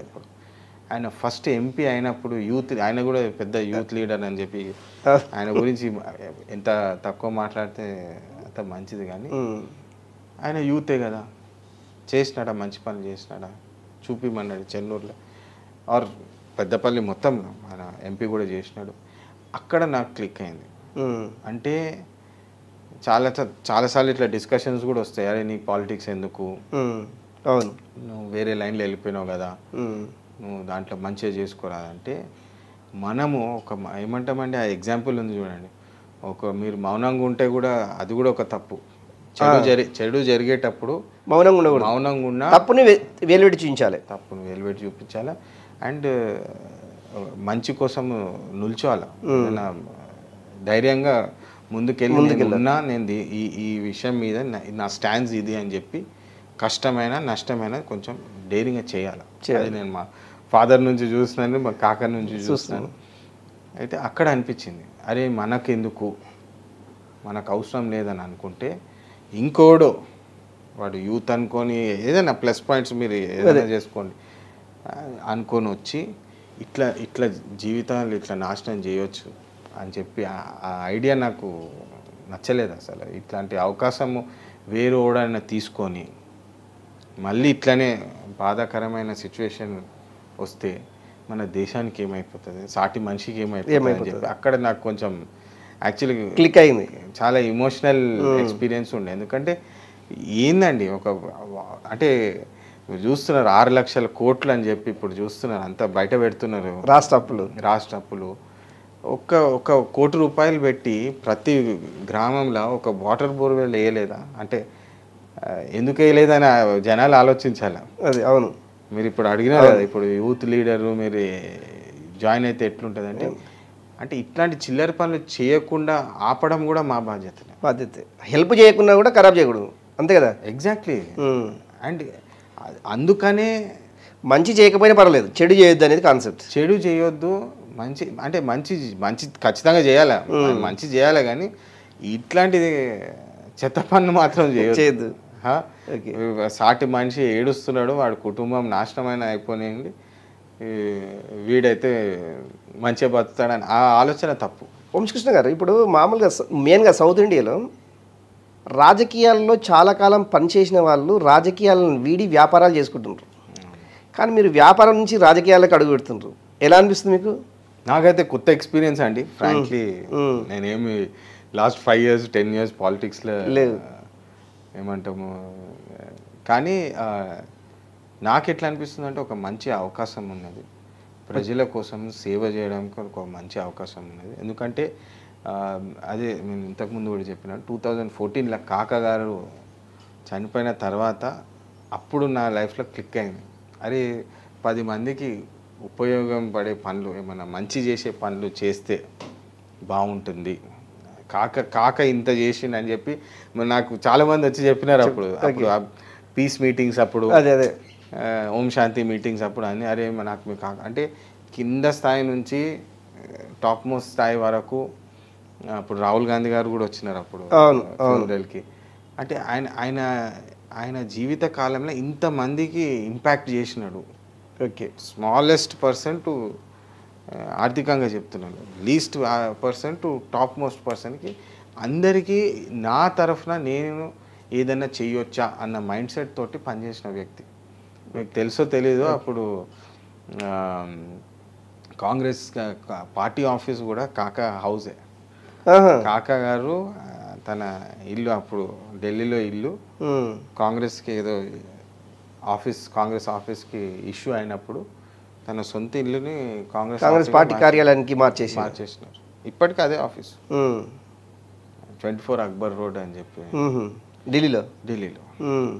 సో అట్లాంటి మైండ్ సెట్, అంటే అది నేను కాక తర్వాత చనిపోయిన తర్వాత ఇవన్నీ నాకు స్టోరీస్ ఏంటంటే, అరే నేనేం చేస్తున్నాను, చేస్తే ఇలా చేయాలి, రాజకీయం లేకుండా రాజకీయం అని కాదు, జస్ట్ జీవితం ఎలా బతకాలన్నా ఎక్కడ పోయినా మంచిగా పార్టీ చేసుకోవడము, పైసలు ఖర్చు పెట్టడం, అది కొనడం ఇది కొనడం కాదు.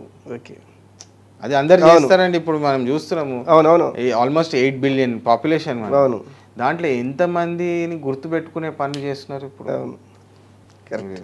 అందరూ పుడతారు, అందరు ఎంజాయ్ చేస్తారు, స్కూల్ పోతారు, మంచిగా తాగి తిని ఎంజాయ్ చేస్తారు, ఫ్యామిలీ అవుతుంది, మ్యారేజ్ అవుతుంది, ఫ్యామిలీ అవుతుంది, చనిపోతారు. ఎంతమందిని గుర్తు చేసుకొని, అరే ఈయన నాకు ఇట్లా చేసిండు, ఈయన నా జీవితాన్నే మార్చిండు అని చెప్పిన సంఘటనలు మనుషులు ఎంతమంది ఉన్నారు. అక్కడ అట్లా కాక లాంటి వ్యక్తి చాలా తక్కువ. సో అట్లా నాకు ఆ ఇన్స్పిరేషన్ వచ్చింది. రేపు జరిగేటటువంటి పార్లమెంట్ ఎన్నికలు రాబోతున్నాయి. వంశకృష్ణ పెద్దపల్లి నుంచి తన అదృష్టాన్ని పరీక్షించుకోబోతున్నారు. అంటే అవకాశం వస్తే ఖచ్చితంగా కాకా గారు చేసిన పనులు, మళ్ళీ వివేక్ గారు చేసిన పనులు, ఈ బాటలో మనం మంచి చేద్దామన్న ఆలోచనతోటే ఆ ఆపర్చునిటీలో నడుద్దామని చెప్పి ఆలోచన ఉన్నది. డెఫినెట్లీ ఇవాళ మేము ఆల్మోస్ట్ నేను నా సొంత కంపెనీ పెట్టుకుని ఇంతకుముందు చెప్పినాను. ఆ కంపెనీలో నా సొంతంగా, అంటే మా ఫాదర్ది కాదు, మా గ్రాండ్ ఫాదర్ది కాకుండా నేను నా సొంత ఎర్నింగ్స్ శాలరీకి వెళ్ళి కంపెనీ పెట్టుకున్నా. ఓకే, నేను 500 పీపుల్కి ఉద్యోగాలు ఇచ్చిన ఆ కంపెనీ నుంచి. ఓకే, కానీ నా లిమిట్ బిజినెస్ నడపాలంటే లిమిట్ 500 కంటే నేను ఎక్కువ తీసుకోలేను ఆ పర్టిక్యులర్ జాబ్కి. అవును, నేను ఇంపాక్ట్ చేసే పనులు ప్రోడక్ట్తో కానివ్వండి, కంపెనీతో కానివ్వండి లిమిటెడ్ ఉంటుంది. అదే మీరు రాజకీయంగా చూస్తే, చెన్నూరు ఒక్కటి చూస్తే ఆల్మోస్ట్ 2 lakh పాపులేషన్, 2 లక్షల మందికి మనము మన డెసిషన్స్ తోటి 2 లక్షల మందికి మంచి చేసే అవకాశం వస్తుంది. ఒక కాన్స్టెన్సీ చెప్తున్నాను. అదే అదే అది ఆలోచన. నిజంగా కూడా ఈ విశాఖ గ్రూప్ ఆఫ్ కంపెనీలో మీ పర్సనల్గా అనుకోవచ్చు ఇది ఉన్నది. ఈ చెన్నూరు కానివ్వండి, పెద్దపల్లి నుంచి నిజంగా ఎంతమంది ఎంప్లాయీకి మీరు ఎంప్లాయీ ఇచ్చారు అంటే ఏం చెప్తారు? యాక్చువల్లీ చాలామంది మన కాన్స్టిట్యున్సీ నుంచి చాలామంది జాబ్స్ చేస్తున్నారు. ఓకే, నేను ఛాన్స్ దొరికిందని చెప్తున్నాను. మార్కెటింగ్ అనేది ఒక స్కిల్ అంతే. కేసీఆర్ చేసిండు అప్పుడు తెలంగాణ నేను ఒక్కడనే చేసి చెప్పి. అంటే ఎందుకు చెప్తున్నానంటే కాక గారు చేసిన పనులు 1-2 కాదండి, ఎన్నో చేసినారు. పెన్షన్ స్టార్ట్ చేసింది కాక గారు, రేషన్ కార్డు స్టార్ట్ చేసింది అప్పుడు కాక గారు, రామగుండం ఫర్టిలైజర్ స్థాపించడం అప్పుడు కాక గారి హయాంలో జరిగింది, జైపూర్ పవర్ ప్లాంట్ కాక గారి హయాంలో జరిగింది, సింగరేణి సంస్థలు బొగ్గులు దాంట్లో లోన్లు తెప్పించి 1,00,000 పైన ఉద్యోగాలు. ఇప్పుడు మనం ఉద్యోగాల గురించి మాట్లాడుతున్నాం కానీ కాక గారు ఆయన టైంలో అప్పుడు 1,00,000 అంటే చాలా ఎక్కువ. అవును అవును. కాక కార్పొరేట్ వ్యవస్థలని వ్యతిరేకించేవాడు రియల్గా కూడా. ఓకే, కార్పొరేట్ సంస్థలు కానివ్వండి, కార్పొరేట్ వ్యవస్థలను వ్యతిరేకించేవాడు. ఆయన కార్మికుల కోసము కార్మికుల సైడు ఉండి కొట్లాడేవాడు. కానీ ఇక్కడ భిన్నంగా కనిపిస్తలేదు కొద్దిగా. అంటే ఎట్లా? విశాఖ గ్రూప్ ఆఫ్ కంపెనీ ఇది ఒక ప్రైవేట్ ఆర్గనైజేషన్, ప్రైవేట్ అనేది కొద్దిగా కాకకు ఇక్కడ వివేక్ వెంకటస్వామి చేస్తున్నది లేకుంటే వంశీ చేస్తున్నది కొద్దిగా వ్యతిరేక అనిపిస్తలేదండి. నేను అదే చెప్పినాను ఇంతకుముందు. మా ఫస్ట్ ఫ్యాక్టరీలో యూనియన్ స్థాపించింది మా కాక గారే. ఓకే, యూనియన్ లేదు అక్కడ, అవసరం కూడా లేకుండే. ఓకే, ఫస్ట్ ఫ్యాక్టరీ చిన్న నంబర్ ఆఫ్ పీపుల్, అప్పుడు తక్కువ మంది ఉండే, 100 మంది ఎంతో మంది ఉండే. టోటల్ ఎంతమంది ఎంప్లాయీస్ టోటల్గా? ఇప్పుడు ఆల్మోస్ట్ 5,000 పైన ఉన్నారు total, 5,000 people. Okay, direct employment, indirect ఇంకా ఎక్కువ ఉంటారు. So employment point of view కాక గారు అప్పుడు నాకు గుర్తుంది, ఐ థింక్ నేను పుట్టిన సంవత్సరం 89లో స్ట్రైక్ అయింది మా ఫ్యాక్టరీలో. ఓకే, పీజీఆర్ గారు ఉన్నారు. అవును అవును అవును, పటంచెరు ఫ్యాక్టరీ. Yes correct. కాక ఇన్వాల్వ్ కాలే. నువ్వు చూసుకో అని చెప్పిండట మా డాడీ చెప్తుంటాడు, ఫాదర్ చెప్తుంటాడు. అదేమంటాము, స్విమ్మింగ్ పూల్ మీద డాల్ దే అవి దేక్లో తెరా దేక్లో అన్నట్టు. సో నువ్వు ఈదుకుంటే వెళ్ళవలసింది బయటికి. Mind set is very different అండి, కామన్ సెట్ మైండ్ సెట్ లెక్క ఉండదు. సో అట్లా. ఓకే, ఏదేమైనా కూడా రేపు పెద్దపల్లి నుంచి మీరు పెద్దపల్లి ఓటర్స్ కావచ్చు, పెద్దపల్లి ప్రజలకు కావచ్చు, వంశీకృష్ణ కాంగ్రెస్ నుంచి ఎంపీ టికెట్ ఇస్తే వాళ్లకు మీరు ఏమి వాళ్ళని కోరుకుంటారు? మీరు ఏమి వాళ్ళకు హామీలు ఇస్తారు? ఎలాంటి హామీలు ఇచ్చి ఎన్నికలకు వెళ్ళే అవకాశం ఉంది?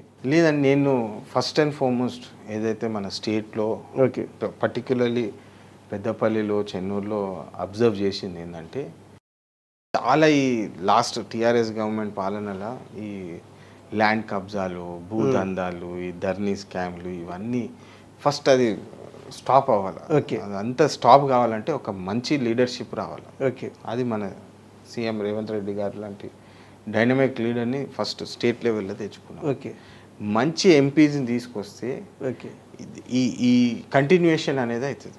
ఓకే, ఏదైతే ఈ గవర్నెన్స్ అవుతుంది. Yes exactly. అండ్ మీరు ఇంతకుముందు చెప్పినారు యంగ్ ఉన్నారు, ఎంటర్ అయితే ఏమవుతుందని చెప్పి. నేను గమనించింది ఏంటంటే అక్కడ చాలామంది ఈ Group 1, Group 2 స్కామ్స్ అయినాయి. మీకు పేపర్ లీకేజ్ అవ్వడము, అదే అంటున్నాను. అది ఏమంటాము, విరక్తి పుట్టింది టీఆర్ఎస్ గవర్నమెంట్ మీద ప్రజలకు. అంటే ఏమంటాము, బంగారు తెలంగాణ అని చెప్పి ఏదైతే హైప్ చేసినారు. ఓకే, నేను క్యాంపెయినింగ్ అప్పుడు నేను కేటీఆర్కి ఒక ఛాలెంజ్ ఇచ్చినాను. ఓకే, అప్పుడు మీరు చూసిండ్రో చూడలేదు, చెప్పండి. దమ్ముంటే కాన్వాయ్ లేదు, ఎవ్వరు లేదు, సింగిల్గా ప్రతి విలేజ్లో తిరగండి, వాళ్ళ సొంత కాన్స్టిట్యున్సీలో తిరగమనండి, విలేజ్లా తిరగండి ఒకసారి. మీరు మామూలుగా బయటకు వస్తారా చూద్దామని చెప్పి నేను. ఎందుకంటే రెస్పాన్స్ వచ్చిందా? ఫుల్ అంతా అగేన్స్ట్ చేస్తారు. అయింది మంచి. కానీ నేను ఎందుకు చెప్తున్నానంటే, మేము ఇంటీరియర్స్లో పోయినప్పుడు ప్రజలు దే వేర్ సఫరింగ్ అండి. ఎంత బాధగా ఉన్నారంటే, నీళ్ళు లేవు, మిషన్ భగీరథ అని చెప్పి 2-3 లక్షల కోట్లు అని చెప్పి అది ఎటు పోయినాయి. Mission Bhagiratha, mission Kakatiya. ఏంటంటే అది ఆ మైండ్ సెట్ సరిగా లేదు. అదే చెప్తుంటారు కదా వంశీకృష్ణ గారు, 1,00,000 ఎకరాలకు నీళ్ళు అందించాము కాళేశ్వరం చర్చ. నిజంగా కూడా పోదామండి రండి. మరి అంత నిజంగా 1,00,000 ఎకరాలు ఉంటే వీళ్ళు ఎందుకు ఏడుస్తున్నారు? ప్రజల బాధలు వినడానికి మీరు ఎక్కడ వినిపిస్తుంది? మీరు పెద్ద పెద్ద బంగ్లాలు కట్టుకొని ఫామ్ హౌస్లలో కట్టుకొని ఉంటే ఎక్కడ వినిపిస్తుంది? మీరు గ్రౌండ్లో తిరిగినరా? కేటీఆర్ కూడా స్టైల్గా మీరు డావోస్ గురించి మీరు దాని మీద చూసి ఉంటారు. దావోస్ కేటీఆర్ ఆర్మీ పెద్ద ట్రోల్స్ చేసి కాంగ్రెస్ వాళ్ళు ఇట్లా చేసినారు అట్లా చేసినారు అని చెప్పి, అరే ఏంది ఇది అంటే షో పుటప్. విలేజెస్లో తిరుగురా బాబు, నేను గెలిపించిన వాళ్ళ దగ్గర తిరుగు ఒకసారి, నీకు తెలుస్తుంది ఆయన మీద ఎన్ని ట్రోళ్ళు వస్తాయో. కొడతారు కేటీఆర్ కేసీఆర్ని. మీరు if you go in the villages అంత దారుణంగా ఉన్నది పరిస్థితి. అట్లాంటి పరిస్థితులు చేంజ్ కావాలంటే కాంగ్రెస్ ప్రభుత్వం వల్లనే అవుతుంది. నేను చాలామంది స్టూడెంట్స్ని కలిసిన. ఓకే సార్ మాకు ఉద్యోగాలు రావంట కదా కాంగ్రెస్ వస్తే, మాకు ఉద్యోగాలు రావంట కదా, మాకు పెన్షన్ రాదంట కదా, మాకు రేషన్ కట్ అయిపోతుంది అంట కదా. ఇది అంతా ఏమంటాము ఫాల్స్ ప్రోపగాండా స్ప్రెడ్ చేసినారు అప్పుడు. ఓకే టీఆర్ఎస్ ప్రభుత్వము కాంగ్రెస్ వస్తే మీకు ఆపేస్తాము. ఓకే అక్కడ మా ఈయన సుమన్ అయితే బెదిరించినాడు, నన్ను ఓడగొడితే నేను మళ్ళీ ఎమ్మెల్సీ తీసుకొని మినిస్టర్ అయ్యి గుర్తుపెట్టుకొని మళ్ళీ కక్ష తీసుకుంటా అని చెప్పి బెదిరించినాడు. ఆయన యూతే కదా, యూత్ కాదు ఆయన. కానీ నిజంగా కూడా కాంగ్రెస్ ఈ 6 గ్యారంటీలకు సంబంధించిన వాటిపైన చాలా విమర్శలు అయితే వస్తున్నాయి వంశీకృష్ణ. ఇప్పుడు ఎందుకంటే ఓకే కొత్త గవర్నమెంట్ కొత్తగా కొలువురింది రకరకాలు ఇవన్నీ ఓకే, కానీ 6 గ్యారంటీల మీద అమలు చేయాలి అంటే రాష్ట్ర ఆర్థిక బడ్జెట్ ఎంత, రాష్ట్రం ఆల్రెడీ అప్పుల కుప్పల్లో కూరుకుపోయింది. ఇప్పుడు ఈ 6 గ్యారంటీలు అమలు చేయాలంటే మరో 1,00,000 కోట్లు కావాలి. ఇది సాధ్యమవుతుందా? నేను సీఎం రేవంత్ రెడ్డి గారిని 2-3 టైమ్స్ కలిసినాను. నేను ఫాదర్ తోటి వెళ్ళి కలిసినాను. ఆయనకు ఒక క్లియర్ విజన్ ఉందండి. నేనైతే చూసినాను. నేను ఫస్ట్ హ్యాండ్.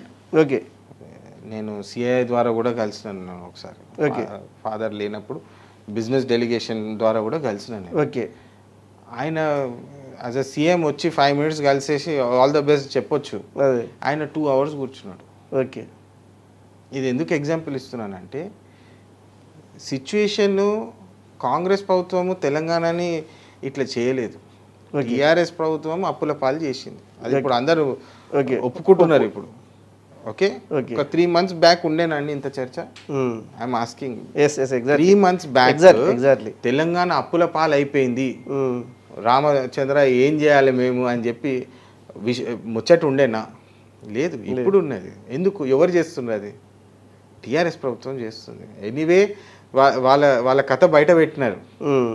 రేవంత్ రెడ్డి గారు కాంగ్రెస్ నాయకులు అందరు కలిసి వాళ్ళ కథ బయటకు పెట్టినారు. ఏమని? 6 లక్షల కోట్లు లోన్లు తీసుకున్నారు, అప్పుల పాలు అయిపోయింది రాష్ట్రం అని చెప్పి కాంగ్రెస్ ప్రభుత్వం ప్రజలకు తెలిసేలాగా చేసింది. ఓకే ఇప్పుడు ఈయన ఏం చేస్తున్నాడు? అరే అప్పుల పాలు అయిపోయింది కదా, ఇప్పుడు మీరు ప్రామిస్ చేసినవన్నీ ఇమ్మీడియట్గా చేయండి అని చెప్పి దాన్ని ఒక సోషల్ మీడియాలో ఒక హైప్ క్రియేట్ చేసి అప్పుల పాలైన రాష్ట్రాన్ని మంచి లీడర్షిప్ తోటి, ఇప్పుడు ఏదైనా ఒక ఇల్లు నడిపిస్తున్నారు, ఒక కంపెనీ నడిపిస్తున్నారు, ఒక రాష్ట్రానికి అప్పులు ఎక్కువైపోతే ఏం చేయాలండి? దానికి మంచి స్ట్రీమ్ ఆఫ్ ఇన్కమ్, మళ్ళా మన దగ్గర ఏదైతే స్ట్రెంగ్స్ ఉన్నాయో ఏదైతే స్ట్రెంగ్స్ ఉన్నాయో వాడిని స్ట్రాంగ్ చేసి ఇన్కమ్ పెంచేలాగా చూడాలి. రేవంత్ రెడ్డి గారు అదే చేస్తున్నారు. ఇప్పుడు ఎక్కడెక్కడైతే వీక్ పాయింట్స్ ఉన్నాయో, ఇది డిస్కషన్కి వచ్చిందా మీ మధ్యలో? నేను చూసినాను. నేను ఓకే మా ఫాదర్ తోటి డిస్కస్ అయ్యేటప్పుడు కూడా అలోకేషన్స్ పాయింట్ ఆఫ్ వ్యూ, మీరు బడ్జెట్ చూస్తే కూడా చాలా ఏమంటాము ఒక క్లియర్ విజన్ తోటి రాష్ట్రము ఈ లెవెల్లో ఉన్నది, అప్పుల పాలు అయిపోయింది, ఇక్కడ నుంచి పైకే తీసుకుపోవాలంటే ఇన్కమ్ సోర్సెస్ ఎట్లా పెంచాలా, రాష్ట్రాన్ని మళ్ళా స్ట్రాంగ్ ఎట్లా చేయాలి అని చెప్పిన ఆలోచనలో నడుస్తున్నారు. ఐఎమ్ కాన్ఫిడెంట్ ఖచ్చితంగా చేస్తారు. ఎందుకంటే విజన్ ఫస్ట్, ఏదైనా ఆలోచన రావాలా, ఆలోచన వచ్చి గోల్ డిఫైన్ ఆలోచన ఉండాలి, దాని తర్వాత పని చేయాలి. ఇక్కడ 2 జరుగుతున్నాయి. ఆలోచన చేస్తున్నారు, పని చేస్తున్నారు. ఆలోచన వచ్చింది, అప్పుల పాలైన రాష్ట్రాన్ని మళ్ళీ తిరిగి తిరిగిదిద్దాలి, మంచి బాటలో పెట్టాలంటే ఏం చేయాలని అది నడుస్తుంది. So I'm very confident. Okay okay okay. యువత రాజకీయాలకి రావాలి అంటే, వచ్చి ఎలాంటి మార్పులను చెయ్యాలి అంటే మీరు ఏం చెప్తారు యువత మెయిన్గా? I think first of all politics, రాజకీయము ఒక సర్వీస్ ఓరియంటెడ్ ఐడియాలజీ తోటి కావాలండి. ఓకే. వేరే ఏ ఉద్దేశమైనా మీరు తీసుకుంటే అది కొంచెం తప్పు దారిలో వెళ్ళే అవకాశం చాలా ఎక్కువ ఉంది. నేను ఈ ఎంపీగా గెలిస్తే, ఎమ్మెల్యేగా గెలిస్తే నాకు ఒక బాధ్యత వస్తుంది, ఒక అవకాశం వస్తుంది. ఆ అవకాశం ఏంది, ఈ లక్షలాది మందికి సేవ చేయొచ్చు అన్న ఆలోచనతో వస్తే డెఫినెట్లీ ఐ థింక్ ఏజ్తో సంబంధం లేకుండా పనిచేయవచ్చు. కానీ యూత్ పాయింట్ ఆఫ్ వ్యూ, యూత్కి ఎందుకు ఇంత ఎక్సైట్మెంట్ అంటే వాళ్ళకి కసి ఎక్కువ ఉంటుంది. ఒక అంశం తీసుకుంటే మా కాక చెప్పేది, నేను మధ్యలో MBA చదువుతా ఇది అది అని చెప్పి ఇట్లా చెప్తే 20 to 45 years of age, okay, రాయని కొట్టినా పగలే బలం ఉంటుంది అని చెప్పి 20 years to 45 years ఏజ్కి రాయిని కొట్టినా బద్దలు కొట్టే శక్తి ఉంటుంది. అంటే ఎగ్జాక్ట్లీ, అంటే మైండ్ సెట్ అంటే యూత్ ఎవరైనా కూడా ఏం చేయాలన్నా కూడా ఆ ఏజ్లో సక్సెస్ అయ్యచ్చు, సాధిస్తారు. అది మంచి బాటలో సర్వీస్ చేద్దామన్న మైండ్ సెట్ తోటి వస్తే ఖచ్చితంగా సక్సెస్ చేయవచ్చు, ప్రజలకు మన స్టేట్ని పైకి తీయవచ్చు. అదే చెడు ఆలోచనతో వచ్చి, ఎగ్జాంపుల్ బాల్కా సుమన్, అవును, చెడు ఆలోచనతో వచ్చి, ఆయన కూడా యంగే ఉండే వచ్చినప్పుడు 10 సంవత్సరాలు బ్యాక్, అంటే అట్లీస్ట్ 35 అయినా ఉండు. ఏమైంది? ఐ థింక్ మైండ్ సెట్, మంచి మైండ్ సెట్ తోటి వచ్చి ఇది నాకు వచ్చిన అవకాశము, ఈ అవకాశాన్ని ఇట్లా వాడుకొని ప్రజలకు మేలు చేస్తాం అని చెప్పి వస్తే 100% యూత్ సక్సెస్ అవుతారు. ఐ థింక్ మైండ్ సెట్, మంచి ఆలోచనతో రావాలి. Mind set is the answer. I think మంచి మైండ్ సెట్ వస్తే. ఓకే, ఇది ఈరోజు స్పెషల్ ఇంటర్వ్యూ. ఎవరైనా రాజకీయాలకు రావాలి అనుకుంటే మంచి ఆలోచనలతోటి పబ్లిక్ సర్వీస్ ఓరియంటెడ్గా ఉండాలి తప్ప తన సొంత లాభాల కోసమో సొంత ఆలోచనల కోసమో రాకూడదు అనేసి చెప్తున్నారు వంశీకృష్ణ. ఇది ఈరోజు స్పెషల్ డిబేట్. మరో డిబేట్తో మళ్ళీ కలుద్దాం. నమస్తే.